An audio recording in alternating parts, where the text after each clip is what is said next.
नमस्कार दर्शकों, स्वागत है आपका अर्ली पोस्ट में और मैं हूं आपके साथ अजयदीप सिंह। इस समय हम Jammu Kashmir road transport corporation के यार्ड में मौजूद हैं और यहां पर आने का जो मकसद है हमारा वो आप तक इस जानकारी को लेकर आना है कि जिन बसेस को सरकार द्वारा, जी हां, वो बसेस जो कि इलेक्ट्रिक बसेस बताई जाती थी, जिन्हें चार्ज करके जो है सड़कों पर दौड़ाया जाता था, आज वही बसेस जो है यहाँ पर डंप पड़ी हैं। यानी कि काफ़ी ज़्यादा जो मात्रा है बसेस की वो यहाँ पर खस्ता हालत में मौजूद है। तकरीबन 2019 की बात करें तो इन बसेस को तकरीबन 20 के करीब जो बसेस है वो जम्मू के लिए और कुछ श्रीनगर के लिए लॉट की गई थी, लेकिन अभी आपको सड़कों पर शायद कुछ ही बसेस दौड़ती हुई नजर आएंगी क्योंकि ज़्यादातर बसेस जो है यहाँ पर मौजूद हैं। और आपको हम आगे जो विजुअल्स दिखाएंगे उस विजुअल को देखकर आप खुद ही जान जाएंगे कि आखिरकार कितनी खस्ता हालत जनता के उस पैसे की यहाँ पर बस के रूप में आपको देखने को मिल रही है। यानी कि वो टैक्स जो आपकी और हमारी जेब से सरकार के पास जाता है और लाखों करोड़ों की ये बसेस जब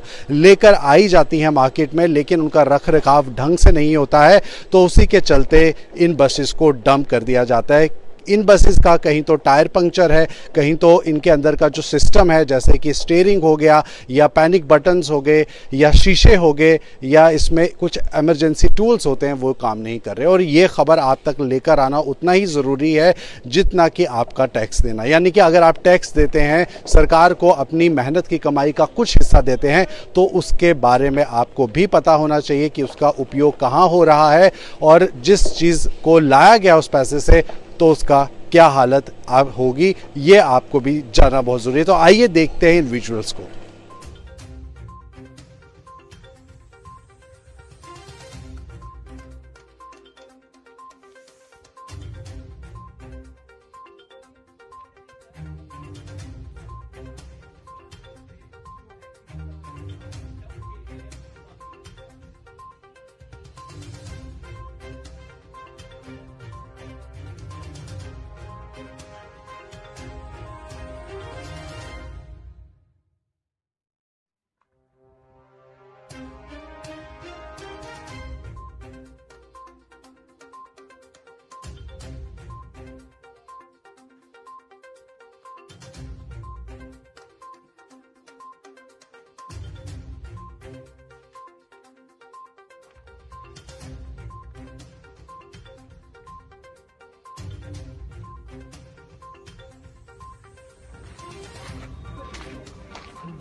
तो दर्शकों, आपने देखा है इन विजुअल्स में कि किस तरह से खस्ता हालत जो है इन बसेस की हो चली और इस समय ये तमाम बसेस जो हैं जम्मू एसआरटीसी डिपार्टमेंट के यार्ड में पड़ी हैं। और आखिरकार सवाल अब जनता से कि जनता का जो पैसा है, जो टैक्स के रूप में सरकार जनता से ही लेती है, और जब इन बसेस को लेकर आती है तो किस तरह से इनकी रख रखाव है वो आपके सामने है। और ख़ास तौर पर अगर हम बात करें तो आने वाले समय में अब ये नई इलेक्ट्रिक बसेस जो है तकरीबन 200 के करीब अनुमान लगाया जा रहा है, कुछ जम्मू और कुछ श्रीनगर के लिए जो बसेस हैं वो सरकार लेकर आएगी। लेकिन सवाल अब ये है कि पुरानी बसेस जो पहले से ही यार्ड में मौजूद हैं और जिनकी रख रखाव की जरूरत बहुत ज्यादा है, जो कि कुछ हजारों की नहीं, लाखों की नहीं, बल्कि करोड़ों की बसेस हैं, लेकिन वो एक कचरे के ढेर की तरह जम्मू जे&के एसआरटीसी यार्ड में मौजूद है। और काफ़ी दुर्भाग्यपूर्ण ये बात है और सवाल जो है लेफ्टिनेंट गवर्नर साहब से जनता पूछना चाहेगी, हमारे थ्रू हम भी ये सवाल करते हैं,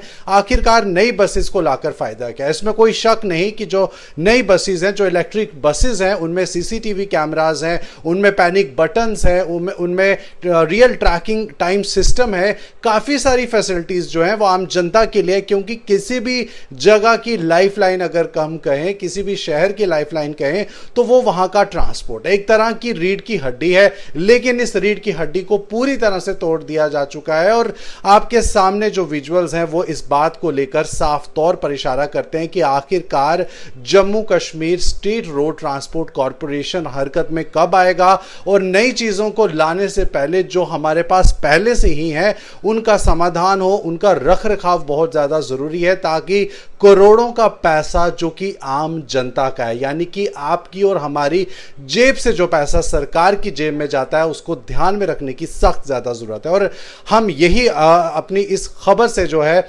जनता तक और ख़ास तौर पर सरकार तक ये मैसेज पहुंचाना चाहते हैं कि इनको और ज़्यादा बर्बाद ना होने दिया जाए। जो बसेस यहाँ पर मौजूद हैं उनका जल्द से जल्द जो है काम उसका शुरू किया जाए, ताकि किसी भी तरह का पैसा बर्बादी ना हो और आने वाली जो नई बसेस हैं वो एक एड ऑन का काम करे आम जनता के लिए, ना कि जो पैसा पहले ही हम खर्च चुके हैं उसे यहां पर कोड़ियों के मोल बेचा ना जाए। बहरहाल ये थी एक बड़ी कवरेज अर्ली पोस्ट के माध्यम से। आप तमाम राष्ट्रीय राज्य की खबरों के लिए अर्ली पोस्ट के साथ बने रहिए। मुझे दीजिए इजाजत, नमस्कार।